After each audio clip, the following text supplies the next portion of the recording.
संपूर्ण शरीराच्या सोनोग्राफीसाठी जिल्ह्यातील सर्वाधिक अत्याधुनिक सोनोग्राफी मशीनद्वारे तपासणी आणि जलद रिपोर्टिंगसाठी Bhise sonography X-ray centre Palus, फिटर 3D 4D scan, colour Doppler, digital X-ray, elastography, anomaly scan यासह दर मंगळवारी 2D इकोची सुविधा. भिसे सोनोग्राफी व X-ray centre Palus, Marathe Shriraj hospital जवळ, कन्याशाळा रोड पलूस. संपर्क 74 47 39 90 90 आणि 89 83 84 70 04. ज्या पद्धतीनं देशभरामध्ये राष्ट्रवादीच्या खासदारांना अजित पवार गटातून फोन घेतले जात आहेत, नक्की काय आहे पटापडापोडीचं राजकारण? मागच्या अधिवेशनापासून फोन चाललेले आहेत, फोन गेलेले आहेत, अशा बातम्या प्रसारमाध्यमांच्या माध्यमातूनच येत आहेत. पण खासदारांनाही ते नाकारलेलं होतं आणि आजही मला त्यात काही तथ्यता वाटत नाही. पण कशासाठी हा प्रयत्न चालू किंवा बातम्या करणे? नाही, मला आता मीडिया ट्रायल का घेतं हे मीडियाच त्याचं उत्तर देऊ शकेल. पण मला असं वाटत नाही.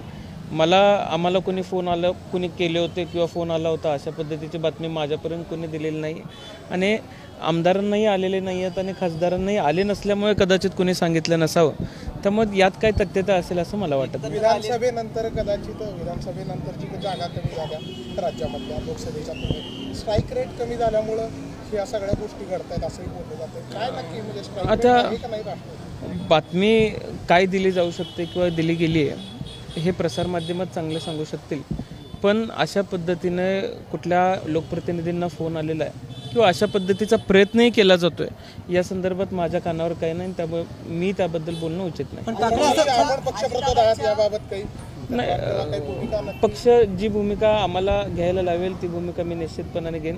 मुख्य प्रतोद म्हणून माझ्या अधिकारात जे अधिकार वापरायचे म्हणजे ताकद मला या पदाने दिलेली आहे. पवार साहेब सांगतील, पक्ष सांगेल त्या पद्धतीने आम्ही कारवाई करू. एक राज्याचे आदर्श गृहमंत्री म्हणून होते, आताचे गृहमंत्री भटाने राज्यातल्या मसाजोग प्रकरणानंतर जी कायदा सुव्यवस्थेचा प्रश्न निर्माण झाला आहे, थेट मंत्र्यांच्या राजीनाम्यापर्यंत आरोप होतात. काय नक्की काय गृहमंत्र्यांनी फक्त मसाजोगच नव्हे, मसाजोग असेल, परभणी असेल, अशा पद्धतीच्या अनेक घटना आज महाराष्ट्रामध्ये घडत आहेत. महाराष्ट्रामध्ये सुरक्षिततेच्या बाबतीत फार असुरक्षित वातावरण निर्माण झालेलं आहे. लोक घाबरलेले आहेत, जाती जातीमध्ये तेढ निर्माण झालेली आहे. अशा वातावरणामध्ये कायदा सुव्यवस्थेवरती काम करणं गरजेचं आहे आणि गृहमंत्री साहेबांनी सुद्धा आणि मुख्यमंत्र्यांनी सुद्धा कडक कारवाई त्या ठिकाणी करणं आवश्यक आहे. हे प्रकरण तडीस नेणं गरजेचं आहे. ज्यांच्यावरती अन्याय झाला आहे त्यांना न्याय मिळणं गरजेचं आहे. आणि मी या गोष्टीकडे किंवा या प्रकरणाकडे कुठल्या एका चष्म्यातून बघत नाही. या प्रकरणाकडे बघत असताना संबंध महाराष्ट्रामध्ये लोकांच्या मधून निवडून आलेला एखादा लोकप्रतिनिधी जर अशा पद्धतीने त्यांना मारहाण केली जात असेल आणि अमानुषपणे अशा पद्धतीने हे जर कृत्य सुसंस्कृत महाराष्ट्रामध्ये घडत असेल तर याला कायदा आणि सुव्यवस्था हे महाराष्ट्रामध्ये कोणी तोडू शकत नाही.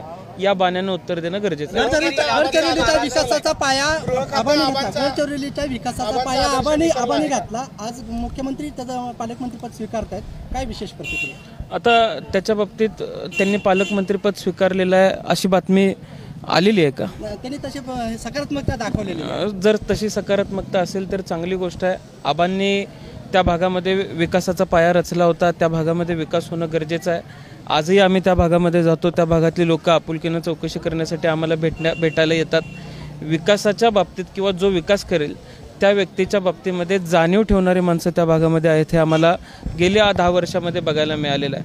त्यामुळं त्या भागामध्ये जर ते चांगला आणि लोकांना अपेक्षित असलेला विकास करू शकले तर लोक त्यांना डोक्यावर घेतल्याशिवाय राहणार नाही. रामगिरी महाराजांनी वक्तव्य केलंय की जनगण मन राष्ट्रगीत म्हणायला नाही पाहिजे, वंदे मातरम म्हणायला पाहिजे. काय वाटतंय? कारण आता आध्यात्मिक लोक अशा पद्धतीने नाही, जे आपलं राष्ट्रगीत आहे त्यामध्ये असं कोण बोलल्याने काही बदल होईल असं मला वाटत नाही. आणि कोणी बदल सुचवण्याची काय आज एवढ्या वर्षानंतर बदल सुचवण्याची आवश्यकता आहे असं मला वाटत नाही. जे आहे त्यांनी देशाला उंचीवरती नेलेलं आहे आणि आपलं राष्ट्रगीत हे आपलं राष्ट्रगीत आहे. यामध्ये आपण स्वतःमध्ये बदल घडवण्याची वेळ आहे. आपण काही बदलायची गरज नाही. पवार एकत्र येण्याबाबत चर्चा चालू आहे.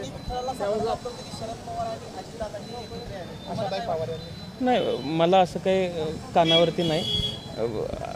आदरणीय काकी त्याला उत्तर देतील आणि देव त्यांच्या मागणीला किंवा साकड्याला कसा प्रतिसाद देतो हे आपल्याला बघायला मिळेल. हा गृह खातं आराराबाचा जो एक आदर्श जो होता गृह खात्याला काढून दिला तो विसरला असं वाटतं राहतं. सुसंस्कृत महाराष्ट्र घडवण्यासाठी आज आपण पावलं उचलणं गरजेचं आहे. आता आपण पंढरपुरातल्या पुण्यभूमीमध्ये आहे.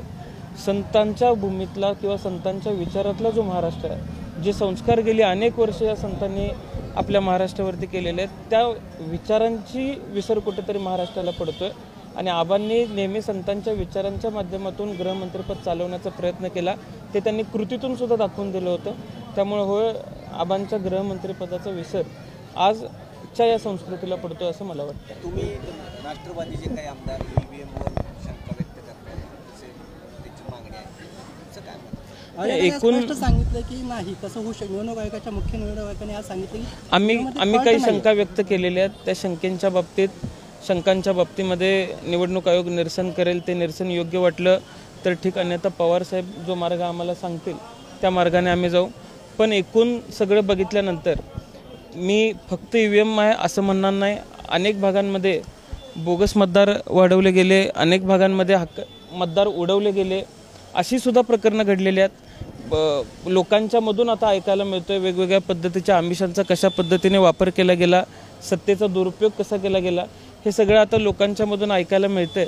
त्यामुळे हे सगळं बघता महाराष्ट्रातल्याच नव्हे तर संबंध देशातल्या कुठल्याही राज्यातल्या निवडणुका लोकशाही पद्धतीनं पार पडतात यावरती आज प्रश्नचिन्ह निर्माण झालेलं आहे असं मलाच नव्हे तर या राज्यातल्या आणि देशातल्या मतदान केलेल्या प्रत्येक मतदाराला वाटतं. शेवटचा प्रश्न, माझ्या मतदारसंघातल्या कामांच्या संदर्भात ज्यामध्ये बेदाण्यावरचा GST रद्द करावा ही विनंती आम्ही केली होती. त्याचा एक जो निर्णय राज्य शासनाने आत्ता घेतलेला आहे, केंद्र शासनाने घेतलेला आहे, त्यामध्ये सुद्धा काही बदल सुचवणं आवश्यक आहे. ते बदल आम्ही आमच्या काही सहकारी बेदाणा व्यापारी, बेदाणा शेतकऱ्यांच्या बरोबर चर्चा करून आम्ही ते बदल सुचवलेले आहेत. येत्या काळामध्ये तोही बदल घडेल अशी विनंती मी त्यांना केलेली आहे.